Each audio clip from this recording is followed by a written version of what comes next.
భగవద్గీత అధ్యాయం 2 శ్లోకం 38 శ్లోకం సుఖదుఃఖే సమే కృత్వా లాభాలాభౌ జయాజయౌ తతో యుద్ధాయ యుజ్యస్వ నైతం పాపమవాప్స్యసి. సుఖం వచ్చినా దుఃఖం వచ్చినా సమభావంతో ఉండుము. లాభం వచ్చినా నష్టమొచ్చినా మనసులో తేడా పెట్టకు. జయం వచ్చినా ఓటమొచ్చినా నీవు స్థిరంగా నిలబడు.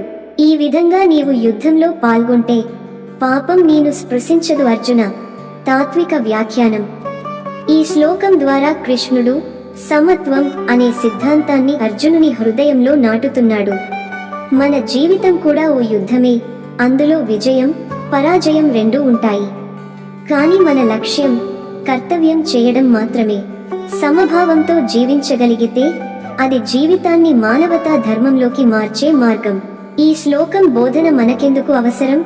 మనసు అశాంతిగా ఉన్నప్పుడు సమతా భావమే శాంతిని ఇస్తుంది. ఫలితాల కన్నా కర్తవ్యానికి ప్రాముఖ్యత ఇవ్వాలి. నష్టాలపై దిగులుతో కాక ధైర్యంతో ముందుకు సాగాలి. ప్రేక్షకులకు ప్రశ్న: మీరు జీవితంలో ఎప్పుడైనా ఫలితం గురించి ఆలోచించకుండా కేవలం కర్తవ్యాన్ని చేశారా? అది మీకు ఏ శాంతి ఇచ్చింది?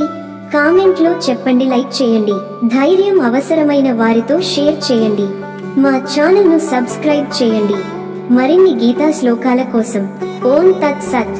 ధన్యవాదములు. జై శ్రీ కృష్ణ.